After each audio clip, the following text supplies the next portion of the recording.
હાલો મિત્રો, આજે આપણે જે રેવન્યુ તલાટીની બુક આવેલી છે તો એમાં જે ચારેય બુક આપણે પહેલાં રિવ્યૂ કરેલો હતો, લિબર્ટી પ્રકાશનની, કિસવા ક્રેડિટ એકેડમીની, યુવાની અને વર્લ્ડ ઇનબુક્સની. આ 4 બુક અત્યારે રેવન્યુ તલાટીની માર્કેટમાં અવેલેબલ છે. તો આમાંથી કઈ બુક જે છે એ આપણે લેવા જેવી છે એના ઘણા વિદ્યાર્થી મિત્રોના કોમેન્ટ આવે છે. તો આજે આ ચારેય બુકનો તમને કમ્પેરિઝન જણાવી દઉં એટલે તમને ખ્યાલ આવે તમારે કઈ બુક લેવી કે ન લેવી, અને એ પણ તમને જણાવી દઈશ કે આ ચારેય બુકમાંથી કઈ બુક તમારે લેવા જેવી છે અને કઈ રીતના છે એ પણ તમને જણાવી દઈશ. ઘણા વિદ્યાર્થી મિત્રોના સવાલો આવે છે, એ પણ વિડીયોમાં છેલ્લે તમને જણાવી દઈશ કે આવા સવાલો આવે છે તો મારા મત મુજબ આ વસ્તુ તમે કરી શકો આ ચારેય બુકમાં.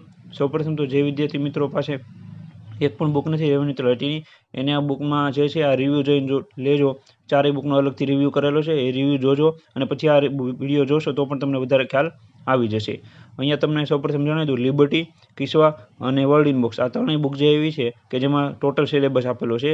જે આપણે રેવન્યુ તલાટીની એક્ઝામ છે 200 માર્કનો, એનો ટોટલ સિલેબસ એટલે બધા ટોપિક આપેલા છે. યુવાની જે માર્કેટમાં બુક આવેલી છે એમાં 4 ટોપિક છે, 80 માર્કનું જ છે. ગુજરાતી વ્યાકરણ, ઇંગ્લિશ ગ્રામર, મેથ અને રિઝનિંગ આ 20-20 માર્કનું જે આપેલું છે એ આ 80 માર્કની જ બુક છે. જે હું વાત કરું છું એ આ બુક છે.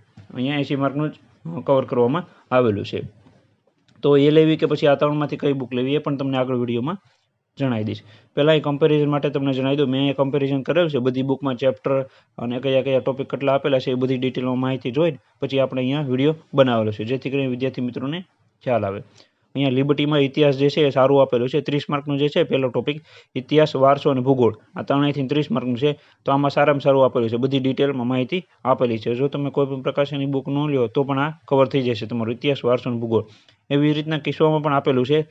એમાં જે છે ઇતિહાસ અને વારસો સારું આપેલું છે, પણ ભૂગોળમાં એટલી બધું માહિતી નથી આપેલી જે આપણે લિબર્ટીમાં આપેલી છે એની કરતાં.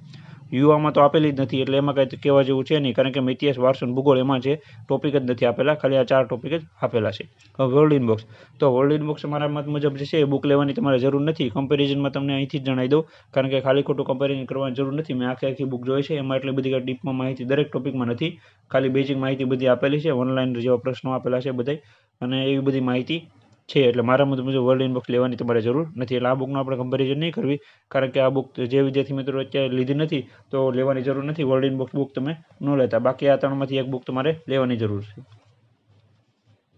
બીજું તો કે હવે લિબર્ટીમાં જે બીજો ટોપિક છે, બંધારણ, પંચાયતી રાજ, અર્થતંત્ર, જાહેર વહીવટ, આ 4 ટોપિકને 30 માર્ક લખેલા છે. તો તમને જણાવી દઉં, જે લિબર્ટી અને કિસ્સામાં જે છે ને એમાં બંધારણ અને અર્થતંત્ર એ જે છે એ લિબર્ટીમાં સારું આપેલું છે કિસ્સા કરતાં. કિસ્સામાં આપેલું પણ માહિતી ઓછી છે, અને જાહેર વહીવટ પણ ઠીકઠાક આપેલું છે. એટલે મહત્ત્વની બાબતો આપેલી હોય છે પણ એટલું બધું ડીપમાં નથી આપેલું જેટલું લિબર્ટીમાં આપેલું છે. યુવામાં તો છે જ નહીં એટલે એમાં કાંઈ આપણે વાત નહીં કરીશું. પછી પર્યાવરણ અને સાયન્સ એન્ડ ટેકનો એ પણ 30 માર્કનું છે. એ લિબર્ટીમાં સારામાં સારું આપેલું છે, કિસ્સા કરતાં બહુ સારું આપેલું છે. એટલે તમારે જે છે એ લિબર્ટીમાં પર્યાવરણ, સાયન્સ એન્ડ ટેક સારું આપેલું છે. અહીંયા પર્યાવરણ આપેલું છે લિબર્ટી જેટલું કિસ્સામાં, પણ સાયન્સ એન્ડ ટેક તો 2 થી 3 પેજમાં જ આપેલું છે, એટલે એટલું કંઈ મહત્ત્વનું છે નથી કિસ્સામાં. યુવામાં તો આપેલું જ નથી પર્યાવરણ અને સાયન્સ એન્ડ ટેક. હવે ગુજરાતી ગ્રામર જે છે એ લિબર્ટીમાં સારામાં સારું આપેલું છે. એની પછી તમારે જોવું હોય તો જે છે ગુજરાતી ગ્રામર યુવામાં સારામાં સારું આપેલું છે. બંનેમાં સરખા જેવું જ છે, બંનેમાં અલગ અલગ ટોપિક હોય છે અને બધી માહિતી અલગ અલગ હોય છે, પણ જોવા બેસો તો બંનેમાં સારામાં સારું છે ગુજરાતી વ્યાકરણ, જે યુવાનીમાં છે અને લિબર્ટીમાં છે. કિસ્સામાં આપેલું છે પણ એમાં ઉદાહરણો ઓછા છે, સમજણ પણ બહુ ઓછી આપેલી છે ગુજરાતી વ્યાકરણના દરેક ટોપિકમાં. હવે ઇંગ્લિશ ગ્રામરમાં પણ એવું છે, લિબર્ટીમાં સારું છે અને કિસ્સામાં પણ સારું છે, પણ એટલી બધું માહિતી લિબર્ટી જેટલી નથી. અને આપણે યુવામાં તો સારામાં સારું છે, એમાં પણ સારામાં સારું માહિતી આપેલું છે.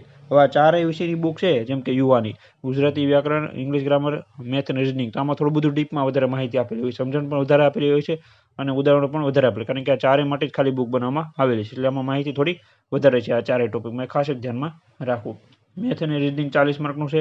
આમાં પણ સારું એવું ઉદાહરણ માહિતી આપેલા છે લિબર્ટીમાં, પણ કિસ્સામાં તો 1 પેજમાં જ એવી રીતના સમજણ ને બધું આપેલું છે. એટલે ખાસ કરીને કિસ્સા કરતાં મેથ અને રિઝનિંગ લિબર્ટીનું સારું છે, અને એની જેટલું જે છે મેથ અને રિઝનિંગ યુવાનું પણ સારું છે, એ પણ તમે વાંચી શકો છો. એમાં સમજણ શક્તિ બધી વધારે આપેલી છે કોઈ પણ ટોપિકને સમજવા માટેની. પછી કરંટ અફેર જે છે લિબર્ટીમાં 2 મહિનાનું આપેલું છે, કિસ્સામાં 5 મહિનાનું આપેલું છે, યુવામાં તો કરંટ અફેર છે જ નહીં. આવી રીતના એક આ માહિતી હતી. હવે બીજું, જે વિદ્યાર્થી મિત્રોને રેવન્યુ તલાટીની બુક લેવી છે તો ખાસ કરીને જો બધા ટોપિક માટે લેવી હોય તો લિબર્ટીની બેસ્ટ બુક છે. આ બુક તમે લઈ શકો છો. હું તમને બતાવી દઉં. આ બુક તમને ઉપર તમને ફ્લિપકાર્ટની લિંક મળશે, ત્યાં જઈને તમે પરચેસ કરી શકો છો. એમાં તમને સારું એવું ડિસ્કાઉન્ટ મળતું હોય ત્યાં જઈને તમે લઈ શકો છો. અને જો એમાંથી તમારે ન લેવું હોય તો નીચે કોન્ટેક્ટ નંબર આપેલો છે, ત્યાં તમે ફોન કરશો તો ત્યાં પણ તમારે ઘરે બેઠા સારા એવું ડિસ્કાઉન્ટમાં ફ્રી કુરિયરમાં મળી જશે. મારા મત મુજબ આ બેસ્ટ બુક છે.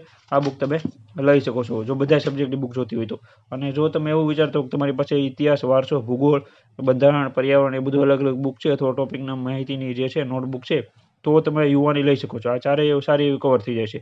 ગુજરાતી વ્યાકરણ, ઇંગ્લિશ ગ્રામર, મેથ અને રીડિંગ, આ ચારેય ટોપિક સારા એવા કવર થઈ જાય અને સારા એવા ડીપમાં આપેલા છે. હું આ બુકની વાત કરું છું, આ યુવાની આ બુક. તો આ બુક તમે લઈ શકો છો. જો બીજા તમારે જીકેના ટોપિક ન જોતા હોય તો આ બુક બેસ્ટ છે રેવન્યુ તલાટી માટે.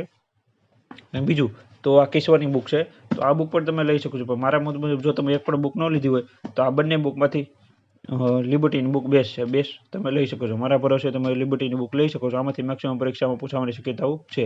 હવે એવું ફિક્સ નથી કે આ બુકમાંથી જ પૂછાય અથવા આ બાથી પૂછાય, પણ મેક્સિમમ પૂછવાની શક્યતા હોય છે, કારણ કે સારું ડીપ માહિતી કવર કરવામાં આવેલી છે અને સારી એવી માહિતી આપેલી છે. તો આવી રીતે એક આ બુક રિવ્યુ તો વર્લ્ડ ઇનબોક્સની બુક જણાવી દો. આ બુક જે છે આ બુક તમારે લેવાની જરૂર નથી. આની કરતાં તમે લિબર્ટીની અથવા કિસ્સાની લઈ શકો છો. પણ આ ચારેયમાંથી બેસ્ટ બુક બધા ટોપિક માટે કહું તો લિબર્ટીની, પછી બીજા નંબર ઉપર જો 4 ટોપિક માટે તમારે જોતી હોય ગુજરાતી, ઇંગ્લિશ, મેથ, રીડિંગ માટે, તો એ યુવાની તમે લઈ શકો છો. આવી રીતે એક હતું. અને એક બુકમાંથી પરીક્ષામાં બધા પૂછાય છે. અમુક વિદ્યાર્થી મિત્રોના પ્રશ્નો હતા, તો એ ખાસ કરી જણાવી મેં તમને કીધું એ મુજબ એવું કંઈ ફિક્સ નથી હોતું, પણ મેક્સિમમ સવાલો નીકળવાની શક્યતાઓ છે. હવે પ્રાઇસ જે છે એ મેં તમને કીધું એ મુજબ ફ્લિપકાર્ટમાંથી તમે ઉપર લિંક આપેલી છે, તમને અત્યારે વિડીયોમાં દેખાતી છે સાઈડમાં ડાબી બાજુ, તો ત્યાં જઈને તમે ક્લિક કરી અને જોઈ શકો છો પ્રાઇસ કેટલી છે ચારેય બુકની. આમાંથી તમારે જે લેવી હોય ત્યાં જઈને તમે લઈ શકો છો. અને જો તમારે બીજી કાંઈ વધારે ડિટેલમાં માહિતી જોતી હોય તો કોન્ટેક્ટ નંબર આપેલો હોય ત્યાં તમે ફોન કરશો તો પણ તમને માહિતી મળી જશે. હવે આ ચારેય બુક સિવાય બીજા કાંઈ પ્રશ્ન હોય અહીંયા મેં જણાવ્યું એ મુજબ, તો તમે નીચે કોમેન્ટમાં જણાવજો. તો તેના પણ હું તમને પૂરેપૂરા આન્સર આપવાની કોશિશ કરી, કારણ કે વિડીયોમાં જેટલા મારી પાસે અત્યારે સવાલો આવ્યા હતા એટલા મેં કવર કરેલા છે. બધા વિષય માટે કઈ બુક લેવી, થોડાક વિષયની બુક હોય તો બીજી બુક કઈ લેવી, તો એના માટે યુવા બેસ્ટ છે. અને એક બુકમાંથી પરીક્ષામાં બધા પૂછાઈ શકે છે કે એનું પણ મેં તમને જણાવી દીધું. પ્રાઇસ પણ તમને અહીંયા ખબર પડી જશે. કઈ બુક બેસ્ટ છે, તો લિબર્ટીની સારામાં સારી બુક છે આ બધામાંથી. અને એક વિદ્યાર્થી મિત્રો, ઘણા વિદ્યાર્થી મિત્રો કોમેન્ટ કરે છે વેબ સેક્યુરિટી, તો વેબ સેક્યુરિટી બુકનો મેં ઓર્ડર આપેલો છે. જો એ આવશે તો એનો પણ હું તમને જલ્દી રિવ્યૂ કરાવી દઈશ. પણ મારા મત મુજબ લિબર્ટીની બેસ્ટ બુક છે. આમાં સારી એવી ડિટેલ માહિતી આપેલી છે. અને આ વિડીયો અત્યારે તમે પહેલી વાર જોતા હો અને આ બધી બુકનો રિવ્યૂ ન જોયો હોય તો પહેલાં સૌપ્રથમ ચારેય બુકનો તમે રિવ્યૂ જોઈ લેજો, એટલે તમને ખ્યાલ આવી જશે. બધામાં મેં ટોપિક બતાવેલા છે સારા એવા ડીપમાં, અને પ્રાઇસ પણ એમાં મેં જણાવેલી છે. અને અમુક ટોપિક પણ બતાવેલા છે. સિલેબસ પણ કેવો છે, કેટલી ડીપ માહિતી દરેક સિલેબસમાં આપેલી છે, અથવા કયા ટોપિકમાં ચેપ્ટર વાઇઝ, તો એ પણ મેં જણાવેલું છે. તો ત્યાં જઈને તમે એ બધા વિડીયો પણ જોઈ શકો છો. ક્લાસ 3 બુક લિસ્ટમાં તમને મળી જશે બધા વિડીયો, તો ત્યાંથી જોવા વિનંતી. અને વિડીયો ગમે તો લાઇક કરી આપજો, ચેનલમાં ન હો તો સબસ્ક્રાઈબ કરી આપજો. તમારા મિત્રો પણ આ વિડીયો શેર કરજો, જેથી કરીને એ વિદ્યાર્થી મિત્રોને ખ્યાલ આવે કે કઈ બુક લેવી. ઘણા વિદ્યાર્થી મિત્રો બુક સ્ટોરે જઈને ગમે એ બુક લઈ લેતા હોય છે વિચાર કર્યા વગર, કે આ બુક જે છે એ બુક સ્ટોરવાળા કહેતા હોય છે આ બુક સારી લઈ લો, એવી રીતના લઈ લેતા હોય છે. તો એવું ન કરવું, આવી રીતના રિવ્યૂ જોવા, જેથી કરીને તમને વધારે ખ્યાલ આવે. કારણ કે અહીંયા મેં બધી ચેપ્ટર વાઇઝ અને ટોપિક વાઇઝ આખી બધી 4 બુક જોઈ છે. પછી મેં અહીંયા એનાલિસિસ કરીને તમને આ વિડીયો બનાવું છું. એટલે ખાસ કરીને આવી રીતના એક આ વિડીયો હતો. વિડીયો ગમે તો લાઇક કરી આપજો, ચેનલમાં ન હોય તો સબસ્ક્રાઈબ કરી આપજો. તમારા મિત્રોને ખાસ કરીને શેર કરજો, જેથી કરીને તેને ખોટી રીતના કોઈ બીજી બુક ન લઈ લે અથવા પૈસા અને સમયનો ન બગડે. એટલે આવી રીતના એક વિડીયો હતો. Thank you.